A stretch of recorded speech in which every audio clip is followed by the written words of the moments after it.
Hey fellow earthers, I'm Amiena and I'm inspired by difficult challenges which give us angst and make us feel okay.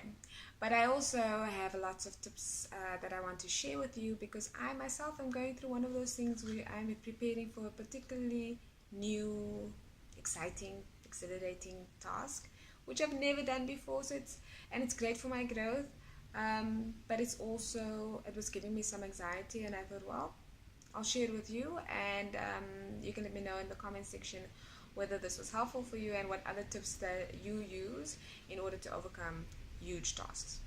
Okay, so the first thing is, when you get an opportunity, or when somebody asks you to commit to something, take a moment, take a few minutes, take a few days, take a few weeks, depending on the enormity of the task, and really ask yourself, like, is this in my best interest? Is it something that I can do? Am I competent enough to do this?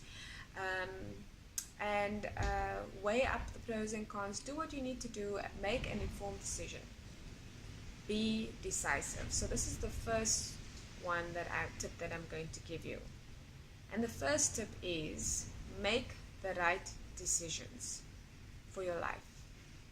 Okay, so I feel like that's not enough. You can't just tell people to make the right decisions, because this is life and we don't always make the right decisions. But if there's another part of it, so once you make a decision and you realize it's the wrong decision for you, or you're not happy with it, make the decision right.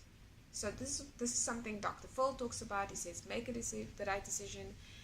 And if you don't, make the decision right. Okay, so for me, I have this new thing that I'm going to be doing later this month, which is called a Viva, and it's exciting. I've never done it before, but it's basically an oral examination of a PhD thesis. So I am one of the examiners, and this is common in Europe, but not so much in South Africa. So I definitely was starting to feel a little bit of anxiety, but I committed to it. It was the right decision for me because it's in my research area and it's part of my growth. So I thought, let me do it. So I'm one of those lucky people right now with this decision to say I made the right decision.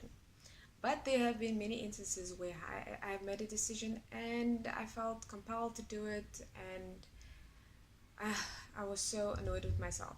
But then I decided to make the decision right. So what I did was, and I'll be telling you more about this later on, but I didn't wish for a wonderful outcome, but I definitely visualized it. And I'm going to show you the difference and how to make it work for you in a bit. Okay, so the first thing is, make sure that the decision that you are now, that's so tough, that's a hard decision for you, make sure that it's something that serves your interest and that serves your family or your community, and it's something that you want to do.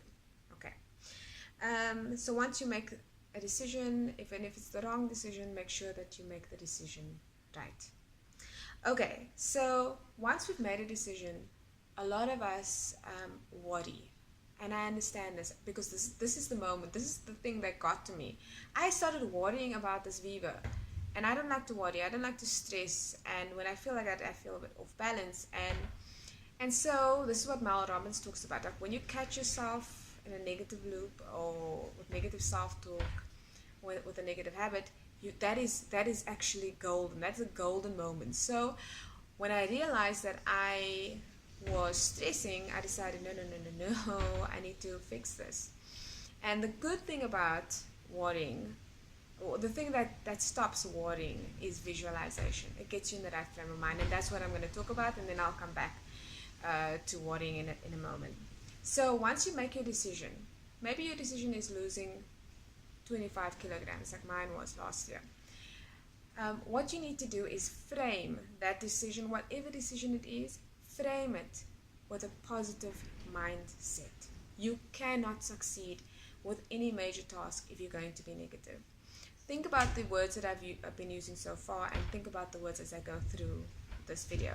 So I could either explain this upcoming Viva, which is a huge task for me. It's huge. It's something I've never done before. I could explain it like this to you. I could say, well, I have this thing that I have to do. It's a Viva. I'm not too sure. I'm a bit worried.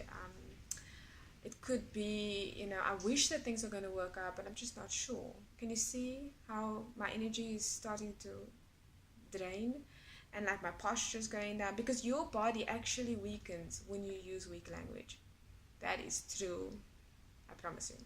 So instead, I can explain this upcoming Viva to you like this. I can say, I am exhilarated, I am excited, I can't wait to grow, because no matter what happens, it's going to be the best Viva that I've ever given, because it's my first one.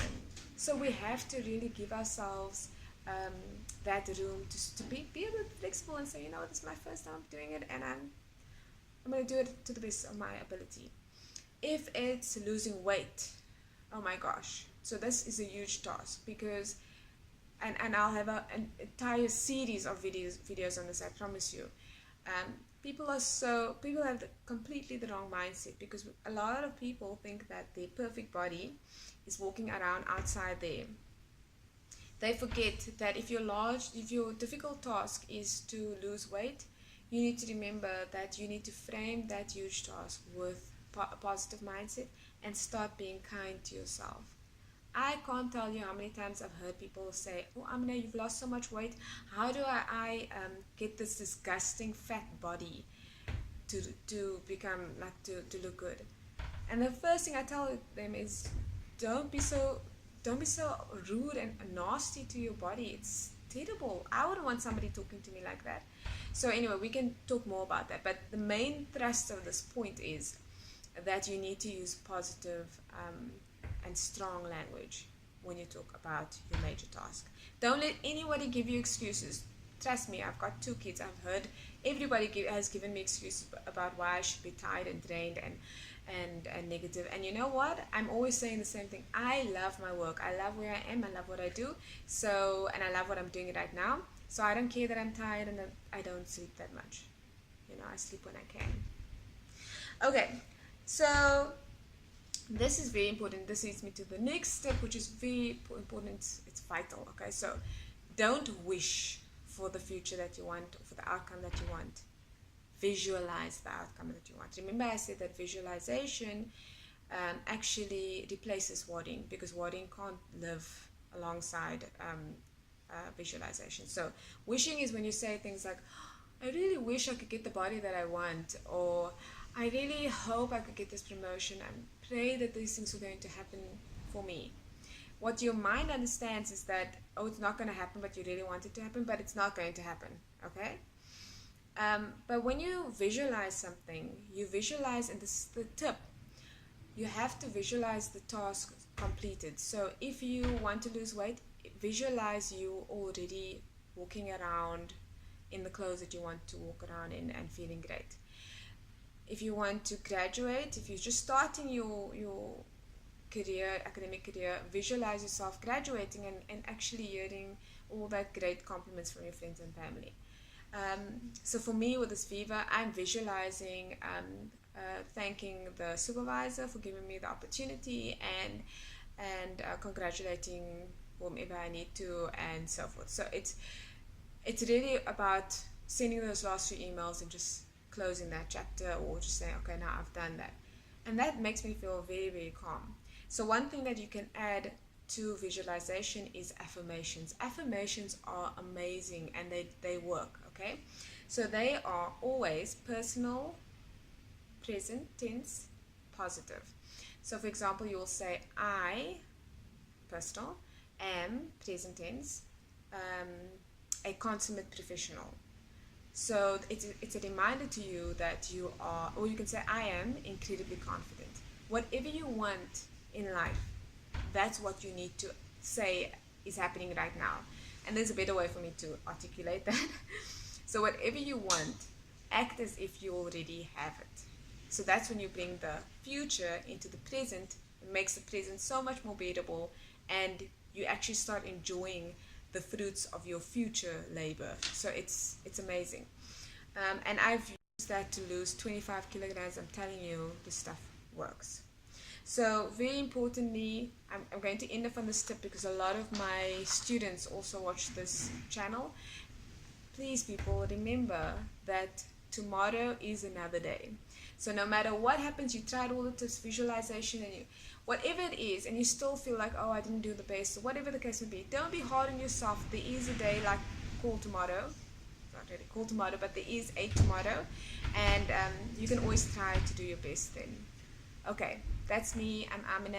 I'm inspired by all of you, even tough challenges that make us a little bit anxious.